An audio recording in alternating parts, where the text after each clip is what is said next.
I don't blame her for any of it anymore. And I don't hold any hatred in my heart about it. But I don't like this person. So I have to keep the toxicity is so toxic. I have to keep my distance from it. Hello and welcome to the Fuck Suffering Podcast. I'm your hostess, Ray Hance. And today we're delving deep into the mother wound and all of the reiterations that reverberate from that original wound. Reverberates in embodiment, reverberates in the question of what is mothering anyway, and at what point can we let go of our original biological mother and move into a mature mothering that is self-replenishing. How does mothering impact our relationship to the feminine? How does that change our relationship to rescuing versus nurturing, people-pleasing, and performance? What is our guest's question for the I Ching today? How do I re-engage the desire to create? I mean, I had an epiphany over on the day of Epiphany, actually. Because yesterday technically, I guess, was by some weird switch of the Roman Catholic calendar. And what I realized was I talked to my mom on New Year's Day. And I haven't talked to my dad in forever because we're done. And my mom is the person who was my mom, who raised me, and I really loved and needed the nurturing from, is no longer there. That person doesn't exist anymore. And so the person who is still there, it's almost like, I'm not trying to compare it really, but it's like I've heard people who have parents with dementia and Alzheimer's that they mourn them like several times over, because it's like they lose them when the person loses their memories. They get to know the person they become, and then they mourn that person when they actually die again. And I feel like even acknowledging that that person is no longer there, like well and truly there's no bringing her back, was an important thing for me to acknowledge. Do you like who is there now? No. Oh. That's the problem, that she has become, a toxic conservative nutcase, like bordering on being, a QAnon-ish type person. Oh. So When was the last time you got to see her? Oh, when was the last time I got to see her? It was like 4 years, a little over 4 years ago. Yeah. It was at my cousin's baby shower. So not like intimate one-on-one time at all? No, I mean, and it wasn't there wasn't anything good about it anyway, because, ever since she, spouted off about voting for Trump and stuff like that, it's been, a difficult ride since 2016. So, anyway, I don't blame her for any of it anymore. And I don't hold any hatred in my heart about it. But I don't like this person, so I have to keep the toxicity is so toxic, I have to keep my distance from it. Leading up to it, it's just that, it finally solidified. It wasn't being naive or anything like that. But just in talking to her this time, I well and truly realized, yeah, this is no longer my mom. What's left behind where that relationship was? What's taken the place of it? Yeah, what's there in that space that she's opened? Oddly enough, uh, one of my middle school teachers. He was my middle school social studies 7th grade teacher. Oh. You were in Beverly Hills, right? So you were in Drexel Hill Middle School. Yeah.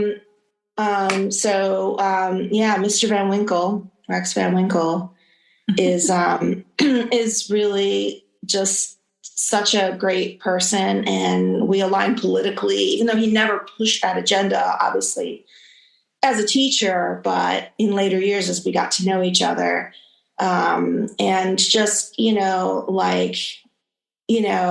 called me up when I went to the Women's March in 2017. I was like, I'm so proud of you being there, just stuff like that, and I got to see him this summer in the Poconos. So that's taken a little bit of that. And I have my older sister. She is my older sister still. So we have each other. We understand each other's, pasts as well. Yeah. That's huge. Yeah. And she's only 10 minutes away from me. So, we get to see each other often enough. Pandemic notwithstanding. So, I have plenty of friends and people to, be with and stuff like that. It's not that, and that was, I guess, the other epiphany I had, which is like an impulse would be like, oh, I'm going to call mom for that recipe or whatever. Yeah. But I have the recipes in a lot of ways that I would want from her / going online these days and getting stuff and kind of saying, oh, but I remember my mom would use this cheese instead of that, is actually a lot easier and more pleasant, to be honest. Well, but easier and more pleasant is the road to numbness. Maybe. I don't know. What would happen if you called her for a recipe?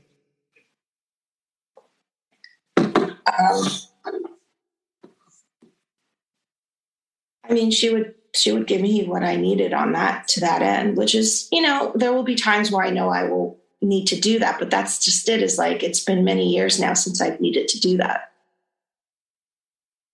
So, or felt the need to do that. Anyway, she's still there. I still care about her. It's not that I'm uncaring. It's just that I have to be more, also caring for myself in some ways. There are those ways that we never stop needing to be mothered.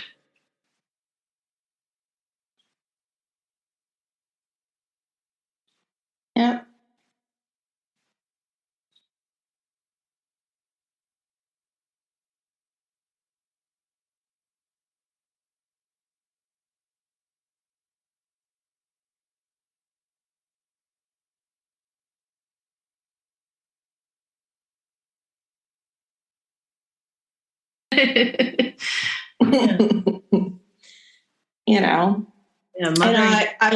And sometimes the family of your choosing is really the better family for you. That is the truth. Sometimes you look for a haven and you find a stone. Yeah. And sometimes you build that refuge with your own 2 warm hands. Yeah. And that was uncomfortable to go through at the time that I had to go through it initially, I think what you're saying about that grieving that loss in a deep way is real. Yeah, for sure. And grieving that mother wound that doesn't have all that much to even do with her at this point, but is that whole, like that place, that hungry place, like that, mm-hmm. that deep hunger to feel safe, and that deep hunger to feel loved, and just for who you are without conditions. Right. And that's the bugaboo, isn't it? Right. if you grow up with a lot of conditions around why you are loved. Well, and, and also, like, yes, there were a lot of conditions, and, and there were a lot of like, you just have to respect me. I'm the parent, but I'm never going to really respect you. And I think even to this day, they have a hard time disconnecting the fact that we're adults. I mean, even like, I remember when she came out to me in California when I was graduating from college, and I hadn't really spent time. She had never spent time with me and my turf. Let's put it that way. And here I was, a fledgling adult, but I had made it 4 years independently in California. And that is nothing to sneeze at, because back then I didn't even drive. Right? Wow. In Southern California. Imagine that for 5 minutes, right? Oh my God, I can't.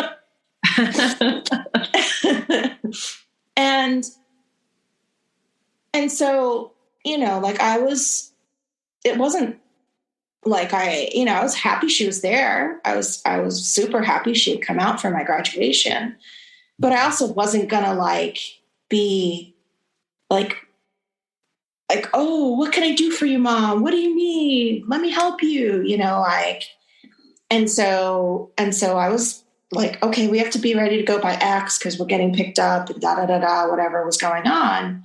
And my mom told me I was rude. I was not a nice person. I was whatever. But the truth is, she just didn't like the fact that I was independent, because it meant that she was no longer my caretaker writ large. Well, what else does it mean? Can you see where she might have to grieve that loss? Oh, for sure. Listen, there's something there for her to grieve. Listen, absolutely. When I look back on it now, I'm like, right, she was grieving that because now it was going to be a massive change for her in her life. I get it. Yeah. I get it. But it was also really horrifying that that's what she landed on, to tell me how horrible of a person I am. Right? As a result of life changes. Natural life changes. Like this whole thing, you were leading me to this whole point, like college. Now college has ended for me. And now what? Right? Right. But I mean, can you see how you have the whole world opening to you at that point, and a huge chapter in her world is closing? Oh, for sure. Listen, I'm not holding any ill will to that particular moment in time. I don't sit there, but look what she did back then, and for sure, I was a young punk too, right. No question about that. We all are at that time, exactly. Shake them off. I don't need you anymore. Well, but also at the same time, it's sort of, that's when that, like the start of that started to happen for me too, because she was just already starting to not be, mom the same way. And I tried to, because she lived up here for a while when she was actually taking care of my niece for a while. And I tried to live with it and be, okay, this is the mom she is now. And for a while it was okay. Weren't you kind of asking her to be a different kind of mother, and she kind of had to find her way? Yeah, but that's what we were trying. That's what we were trying to do. My sister and I were trying to be like, look, we're adults, but we need you this way. Mm-hmm. And for a while, it was sort of happening, but then, the factor that would always come back would be our dad, and he would always somehow come and screw it up again, and she will always default to going with him. Did you guys test that? Oh, God, yeah. How come? Why did we test that? Mm-hmm.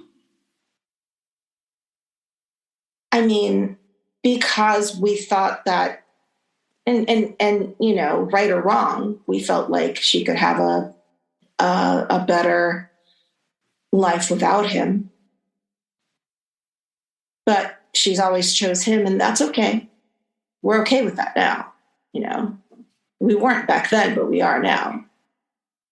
Conditional love always comes with brutal power dynamics. Mm-hmm. Brutal. Yeah. Brutal. Well, my sister and I were talking about it recently, and we realized, like, because she was born in 1941, like, we're on the run from Nazis, it's a Jewish family on the run, and almost starved as a kid several times over, right? Was fourth oldest of 9 kids. And then her mom died when she was 16. And she had to take care of the rest of the kids. And also, her dad treated her like shit. Like, she was the scapegoat kid for him. He was a complete asshole. So there was a lot of that going on too. So you see, so it's like, we feel like her brain somehow got stunted as like a 12 to 16-year-old in some ways. And she's been able to, like, by some push from all her siblings and everything, get by in the world over time.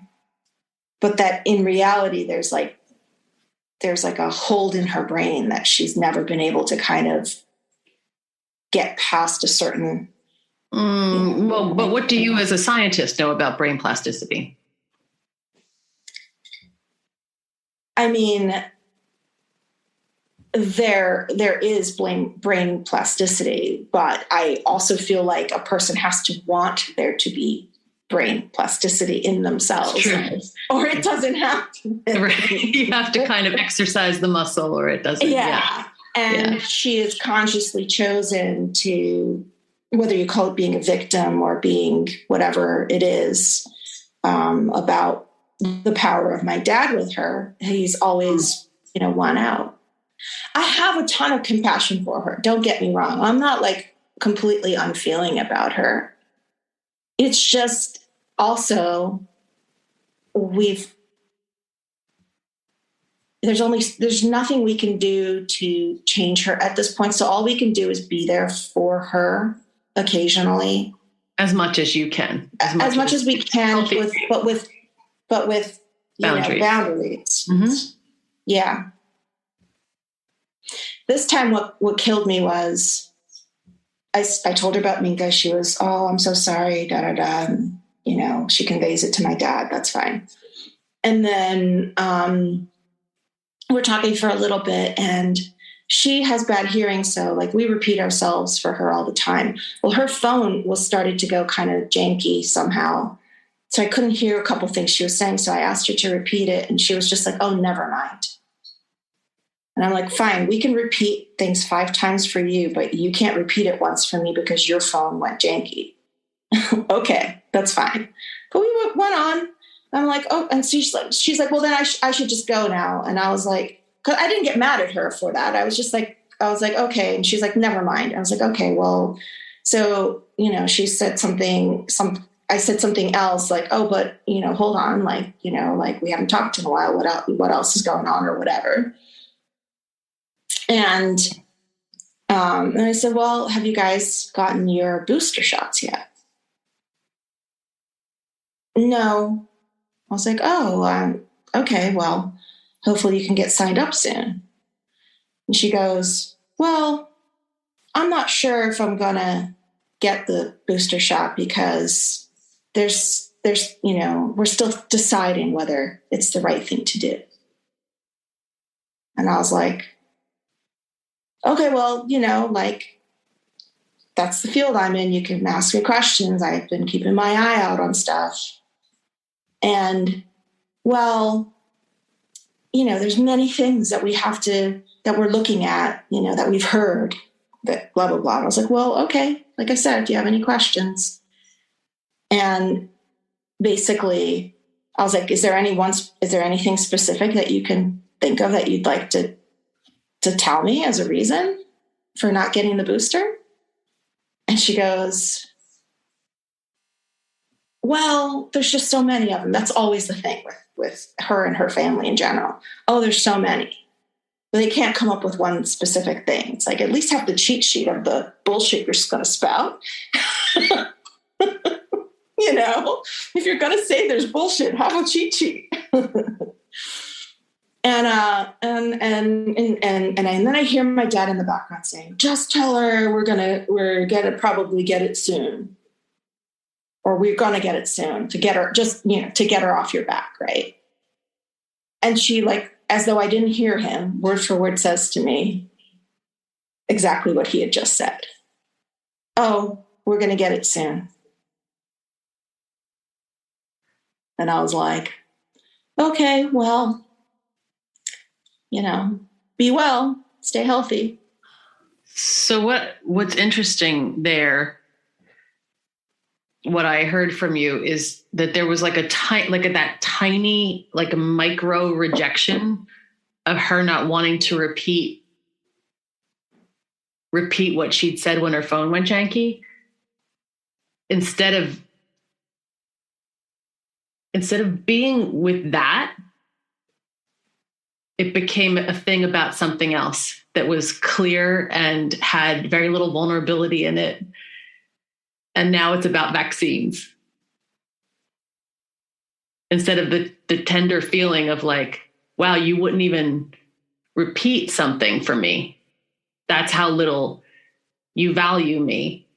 Instead of being with that feeling of it, it's like, you know what? Okay, I don't want to feel that feeling. So I'm going to make this about your booster shots now because I'm super fucking clear about that. Maybe. Yeah. Anyway. You don't see them, right? No. So why such a deep investment into their booster shots? Because it's not like I want them to die. Do you know what I mean? Huh? Like, I want them to still be safe. I still care about them. I've never said that I didn't love them. I don't have to like them to love them. That's the stupidity of love, to be honest. Right? Mm. So what's your question? What question is most alive for you right now? Yeah. So, you said to come with 2. I don't know if we still have time to do both, but I usually, 9 times out of 10 so far, we've only done 1, and it's proven such fertile territory. That's why I pick the one that's most alive for you today. Like right now. I'll tell you what both are, and then we can kind of, because they sort of are related. Okay. So the one is, I got promoted. Congratulations! Finally. Yeah. So, and so, like I said, they are related questions, even though they're independent. One is, what can I? Because one of the things about this role is going to be that which I've already been doing, but it's influencing people without a lot of, yes, I have some authority, but it's also like they don't report to me, people, right? These people don't report to me, but yet I have to get them to convince them to do stuff for and with me, right? Mm-hmm. And so I guess, how can I, who do I need to be and how do I need to do it to do that successfully and not make myself crazy in the process, if that makes sense? Or how can I be successful in this new role is, I guess, a better universal way to kind of ask that question. But aligned with that is one thing that I've been bad in the last couple of years is balancing work and home. And I want to have better balance around that. So I want to be successful in this new role, but I also want to bring balance back into my life to be better with my family and time-wise and things like that too. So that was the second question. How can I also do that with the balancing. And also I decided on words for the year too. Oh, cool. So in addition to, I'm going to keep that uncluttering, decluttering and, unburdening, because clearly I still have things that are burdening me from, mentally and physically and whatever, right? Things around me. So I'm going to keep that theme going. But in addition to that, I'm adding, you're going to add something to decluttering? It's funny that you say that, but it's in a good way. Okay. Trust me on this. Hang on a second. I just have to find the right words because I had written them last night, and then I have to.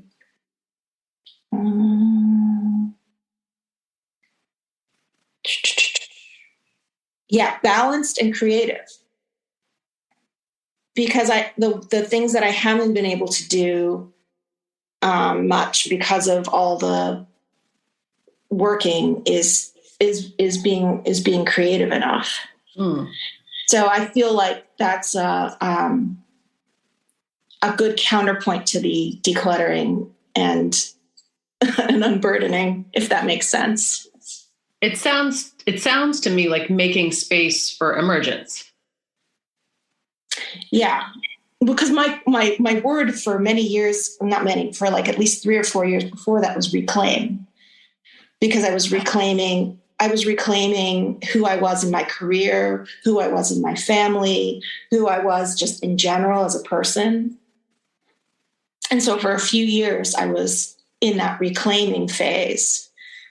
And then how much effort was involved in reclaiming for you? What did like that look like? Well, I mean, it took a couple of years, didn't it? Years of effort or years of letting go. It's interesting that like coming to decluttering after reclaiming. Yeah, because for the longest time, like we talked about this when I was visiting you a couple of years ago. You held on to things differently than I did. I held on to stuff. And you held on to, like, we had come to this realization. We have similar kind of backgrounds of how we got to where we were from, like that emotional, parental kind of, perspective. And so I'm very sentimental over stuff. And so my realization was, as a part of my reclaiming, I couldn't fully do that. I've never lost reclaiming as my word. It's more that as a part of that process, I also have to unburden myself in some ways and get rid of not just stuff, but stuff from here, whether it's anger, whether it's whatever. Like I can still, be angry sometimes. It's not that. It's just that there's no point in being angry over something that happened 20 years ago that my mom did to me. Right. Well, there's a point in grieving it, though, and grieving it honestly. And that's different, but that's different. And that's a different part of the realization process. Well, but so is it reclaim? Is it about reclaiming or revealing? At the time, I would still call it reclaim because I had just come out of a really bad working environment and into a healthier one. And so I was reclaiming like who I was in my career, which has led to the growth that it's led to now, and finally this promotion. So I did reclaim that part of myself. And with my husband and daughter, we did have a lot of big kind of moments where we were like, I was definitely becoming that cold exterior, whatever person, and kind of turned it around and was able to be like, no, that isn't who I really want to be. I do want to have that vulnerability, is a strength kind of moment. Right. And so my husband and I have been working on our relationship more since then, and being, communicating more, first of all, because duh. But I had internalized so much. And then I was like, I'm doing so much. Like, why isn't, why can't everybody just see that and adore me for it, kind of thing, like that ever works, right? Oh, it's just different. It all comes back to that mother wound, doesn't it? It's like that desire to be loved for exactly who you are. Yeah. And then how performative that becomes, how much people pleasing comes out of that. Right. Instead of, and how much that makes intimacy difficult if we're trying to please people and we're caught in that performance. So it's a question of like, I know for me, my career is an important part of who I am. Mm-hmm. I can't stop that at the moment. However, if I'm able to balance it with my family and also honor them and their needs and everything too, but at the same time, that creativity part of it can help with that, because Noah and I can do a lot of creative projects together. And if we do that well, that will take us actually into, new phases of our relationship from eventually into our retirement career standpoint too, right? Mm-hmm. If we do it right.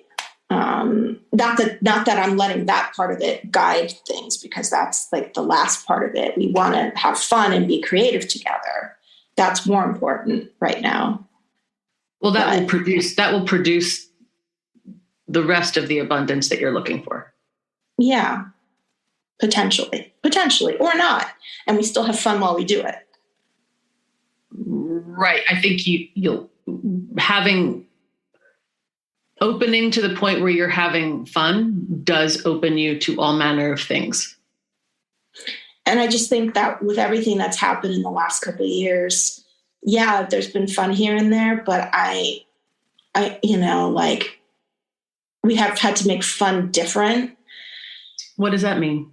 Because we haven't been able to travel. In the past, the way we've had the most fun together has been by traveling.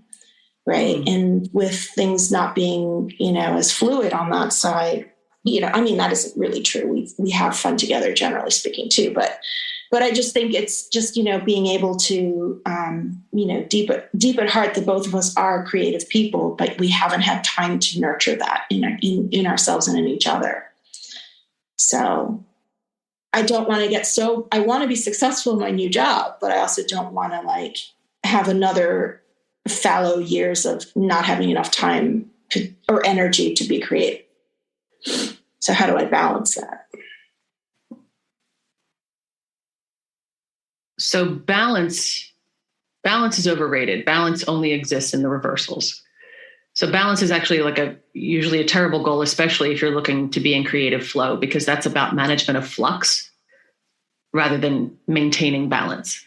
That's like being able to meet whatever comes is its own form of balance, but it doesn't look quite as serene, I think, as we often think of balance.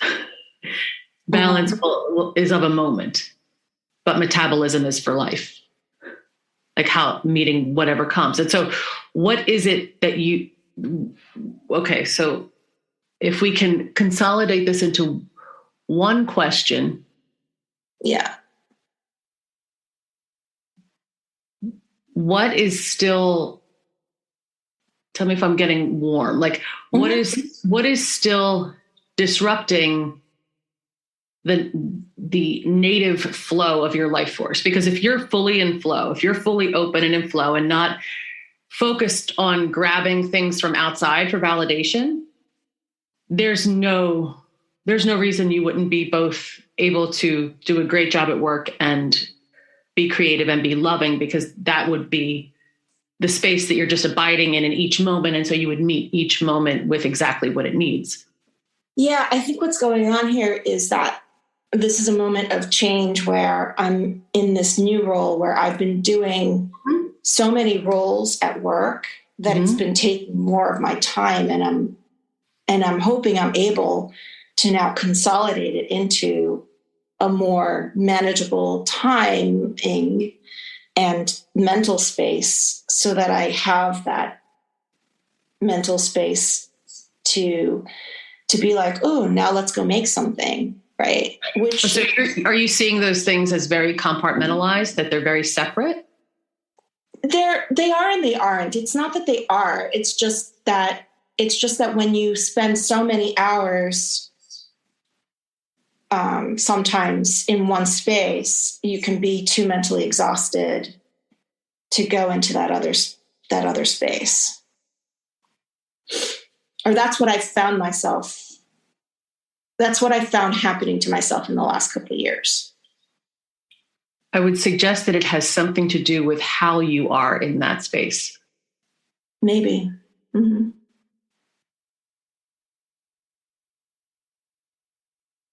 I'm sorry, it's not as good as easy. No, this is fantastic. So let's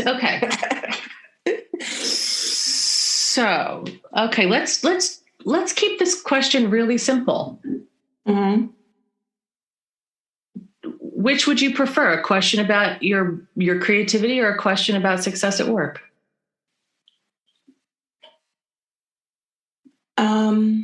Which position you're basically coming at the same thing? Yeah. From different angles. That's probably true, from a different angles. Uh-huh. Then let's do creativity, because that's the one that's been most stilted and kind of not been as fertile lately. Okay. So then what is that question then? How can I get myself to be more creative again? Like I know I have the ability and I know I have the ideas, but when it comes to actually execute on them in the last couple of years, I just haven't been able to do it. So is it something you're getting, or is it something you're restoring? Restoring. Okay. It's probably more accurate. Okay. So then what is that question? How can I get back the mojo to make stuff again? And maybe it's that I made plenty of things that didn't work right, and I'd have to throw things away or whatever because I was trying things, and maybe I just have a fear of trying things now. I don't know what it is. I want to come back to this thing though of getting versus restoring. Mm-hmm. Because I think that's an important word in your question, because getting implies getting something from outside. Mm-hmm. That it's something that you don't inherently have. Whereas restoration is something that's already there that's being augmented. Is it making time or having the desire? It is really having the desire, I think, more than anything else. Is it restoring yourself to permission on some level, to honoring that desire? Maybe. So let's narrow down our question then a little bit. Let's make it a little bit more specific. So what is the question? How do I engage that desire again? Beautiful. In order to help me, not just in my creative life, but also in my work life, because I'm going to need that creativity in my work as well. You absolutely are. And they're not separate. Nope. They're not separate. So how do I engage which desire? Or just how do I engage with desire? Is that what you said? Or how can I engage the desire, to allow myself to do the creative things that I need to do, because mentally I do need them, right? Because it's yin and yang with that, right? It's like I'm spending so much of my work life in that scientific one side of my brain, that I need that other side of my brain to be engaged. That's why I need the creative. That's not just a side of your brain.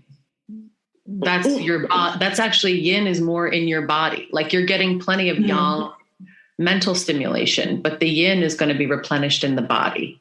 Yeah, by making stuff and actually, yeah. I mean, and that's one of the reasons that I still play my instrument in a band and stuff like that, because that has sustained me in the last couple of years somewhat, doing and that. Really being in your body. Mm-hmm. Yeah.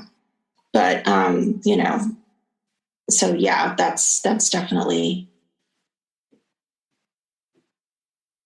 been missing. So how do I kind of, So how do I engage the desire to allow myself to be creative, or to open, or to be replenished? To replenish the creativity. Yeah. That I know I have in me that I used to engage on actively. Oh, you still have it in you. Oh, that's not, yeah. It's always been there. How do I engage the desire to allow myself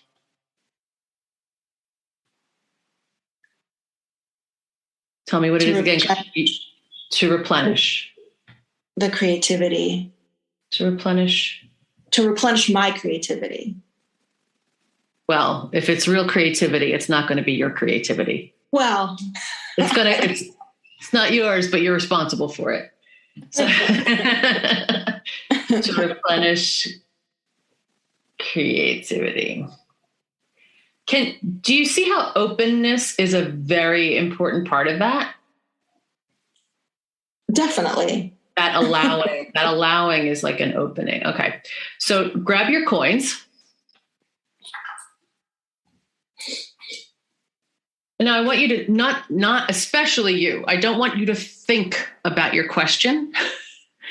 I want you to feel your question in your hands. I want you to feel what that, what allowing feels like in your hands, what that openness feels like, what it feels like to have the current of your own life force running through your hands as you hold the coins. Well, this is great. You got molting, hexagram 49, molting into hexagram 45, which is ceremony. So let me read you from 49 for a second. 49 is like a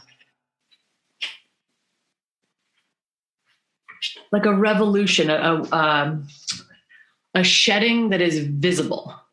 Mm-hmm. Like it has, and that's your primary hexagram here. So there's the fundamental. It does with the whole unburdening and everything. Well, it is absolutely that. It's, can you feel the throb and itch under your skin, pushing out the old?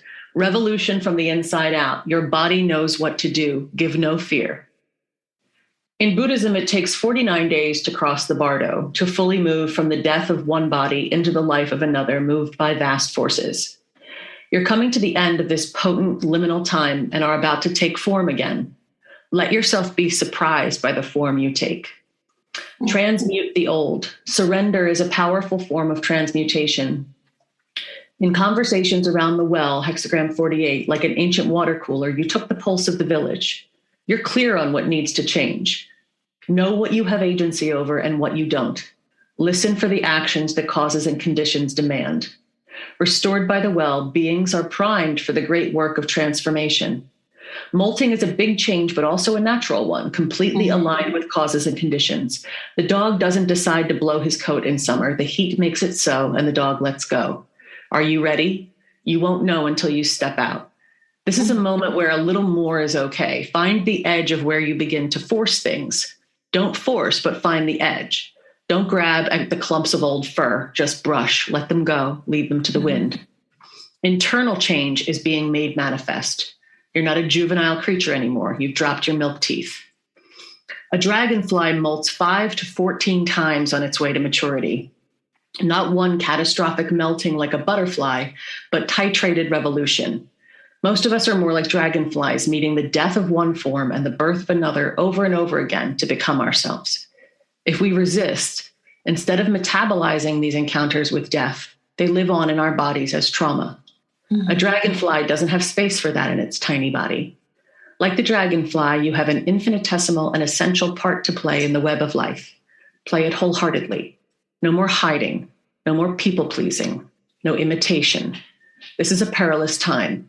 Revolution always holds the possibility of violence. Others might not want these changes. Shedding the old skin allows you to express your full potential. The impulse is from forces bigger than you, but your full participation is required. What's next is waiting right under your skin. Can you feel it throbbing? Jump out of the cake. Do it under your own steam, or you will be pushed. The less you feel victimized by this seismic shift, the better you will be able to serve it. Give no fear. Well, and what's interesting about that, Ray, is that it's like this, one of the things about this new role for me in my job is that I have given, as a part of moving to this job, which I wanted to do, I'm giving up the job that I've basically done for 20 some years. I'm taking everything I've learned over those 20 some years to put them into the new job that I'm doing. But I have absolutely said goodbye to this other job, to this other thing that I was. Mm-hmm. So it really, it really nails it from that perspective, but also from the creativity and kind of my own, like, I've spent the last many years building up to this point so that now I can re-energize and become this creative person again that I know that I've been putting on the back burner. And that person has to reemerge. So yeah, that fits. Mm-hmm. You have two transforming lines here. At line 1 and line 3, you have two yang lines becoming yin, which I think is significant for you. Line 1, preparation is everything. Don't move until you are really ready. The time is ripe for action, but you are not. Wobbly moves will ripple out in ways that will be hard to track back later. Only move from stability. So this is interesting with the balance piece that you're talking about, like wanting to hang on to balance is a fool's errand. Mm-hmm. But moving only from a fully grounded place and waiting to hear that full fuck yes. Yeah. Well, and one of the things that I've really worked hard on in the last couple of years is really, really, really, truly recognizing that I can only control some things. Mm-hmm. And so many things are out of my control, and that's okay. Mm-hmm. So to only focus on the things that I think I can have some control over. Well, this is not pointing to control, though. No, I know, but it is kind of, even it's pointing to grounding. Yeah. Which is very different from control. Control will always be coming out of the mind. Mm-hmm. Grounding, the fuck yes comes out of the body. Mm-hmm.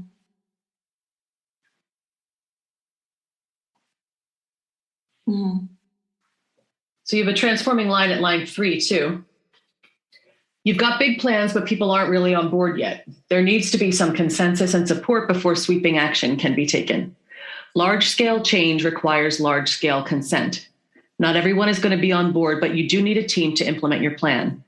Let the situation unfold over time. Often proof of the virtue of your position will be provided quite without you. Synchronicities are often the best proof that all movement is aligned. They say people have to hear a message 3 times before it sticks or see an ad 3 times before they remember it. So it is here. On the 3rd hearing, people will start to believe you. That chives. How does that land? Because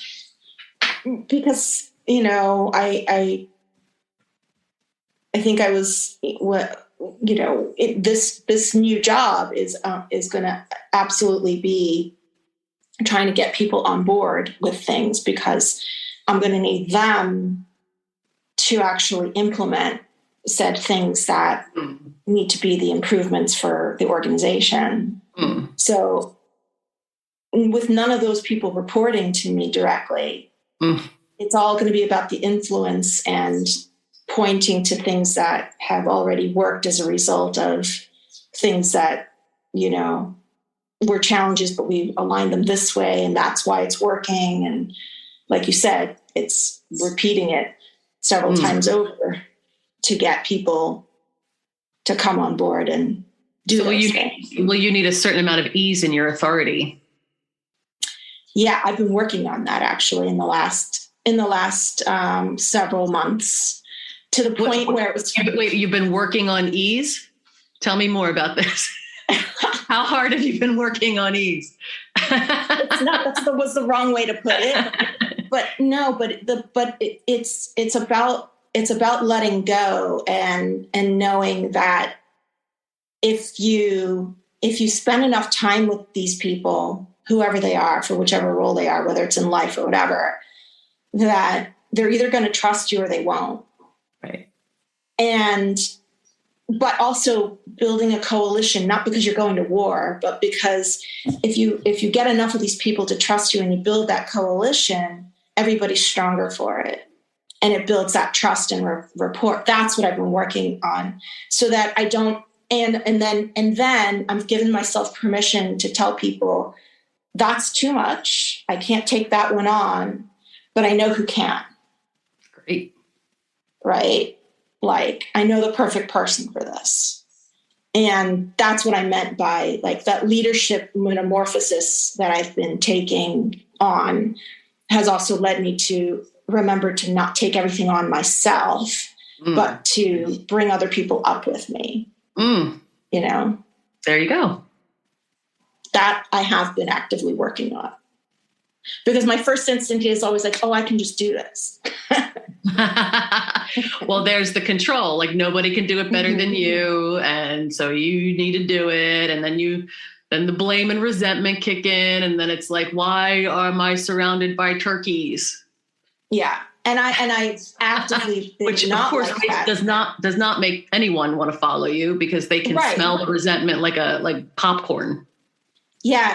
And so like, I've truly like, that is, that is something I've actively tried, made sure that I'm not moving in that direction, because that's not who I want to be. It's not who I am. And it's not, it's not the person I want. It's not the way I want to live. Right. And I would suggest like a little tweak for yourself of working on it to easing into it. Okay. Just a little shift for yourself to like, it's something to ease into. It's not something there's no force required in that. Yeah, that's fair.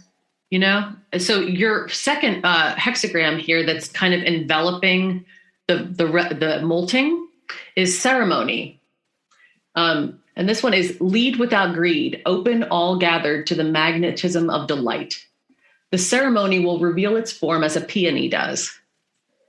So like there's this sense of opening and easing into that unfolds as naturally as a peony. Peonies need ants to open up, though.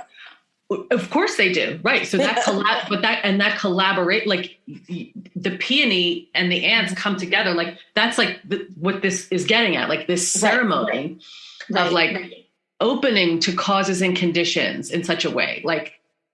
The peony doesn't have to go like grab the ants. It does it simply by virtue of fragrance, by virtue of being a peony.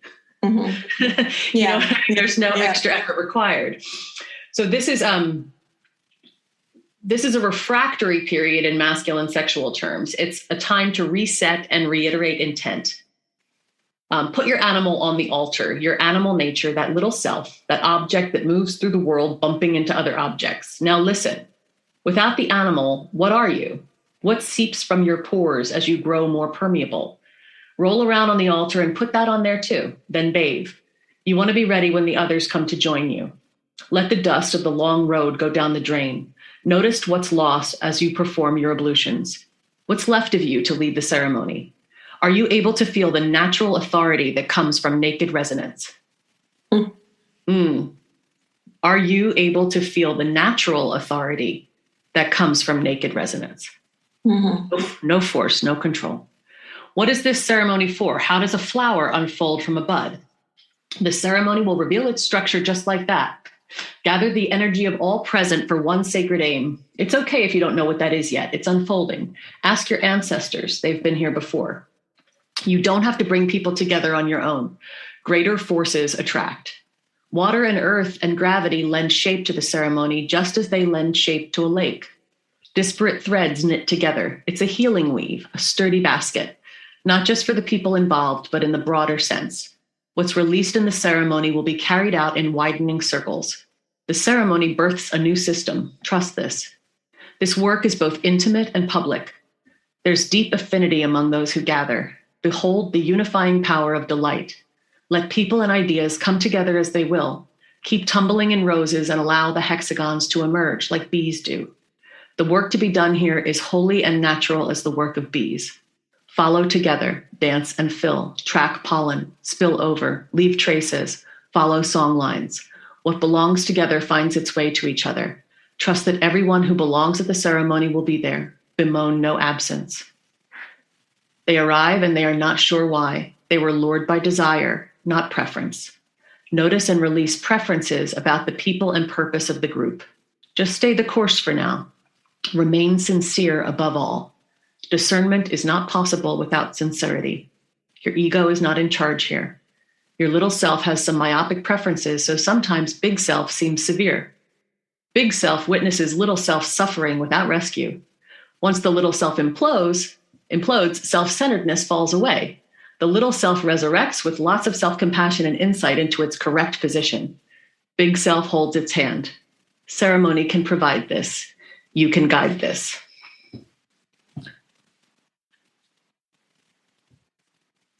So there's this moment of like genuine, deep confidence, which comes from confidere, with fidelity to all that is, with fidelity to desire. Yeah. How do I engage the desire to allow myself to replenish creativity? By allowing. Yeah, and telling my ego, just sit back for a bit and let me just do. Right. Or just be. Be, yeah. And let the doing emerge from the being. Mm-hmm. Mm-hmm. Yeah, there's nothing wrong with the ego. It just needs to be trained to poop outside like a puppy. It's great. It's necessary. It's a delight. It's a fine companion. It just can't shit in the house. Right. Yeah. I mean, that all makes a lot of sense. Allowing. Yeah. It's funny, right? Like, how do I give myself permission? I'll just give yourself permission. Yeah. That's all we got there. I'm so glad we got there. No, but I mean, it's a stupid thing. But honestly, like when we said that, it's not a stupid thing. People spend their whole lives not giving themselves permission. They squander their entire life thinking that they were going to get permission from somewhere outside of them when it was just up to them this whole time, like Dorothy in the fucking red shoes.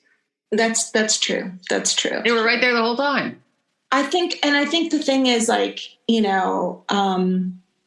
my job previous to this one, I was traveling 50% of the time. So I just did not have the actual time with stuff where I did some things where I took stuff with me on the road, but generally speaking, there wasn't much I could kind of take with me on the road, creative wise. I did other things in its stead, but, and then those last couple of years, it was like kind of like regrowing my own confidence again, with everything, because everything had ended so poorly in that previous job, and what was going on in the world and everything, and I just kind of had this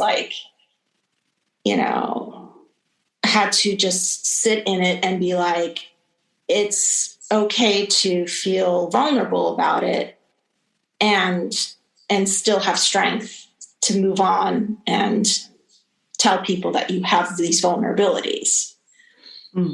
And so kind of moved along, and now kind of, strong but still vulnerable, but also stronger in that whole kind of process that I went through. Even though I'm even more vulnerable now than I probably hopefully was. That's the goal. That's fabulous. That's progress, right? That's process. I mean, the only progress is knowing that you're always going to be in process. Yeah. And just trusting the process. That's ceremony. Like the ceremony will be revealed. Yeah. You don't have to know. Like the more you abide in not knowing, curiously, the more clarity arrives, the more clarity emerges from your total confidence in not knowing, which seems weird, right? To have total confidence in not knowing. But it's like, that's freedom.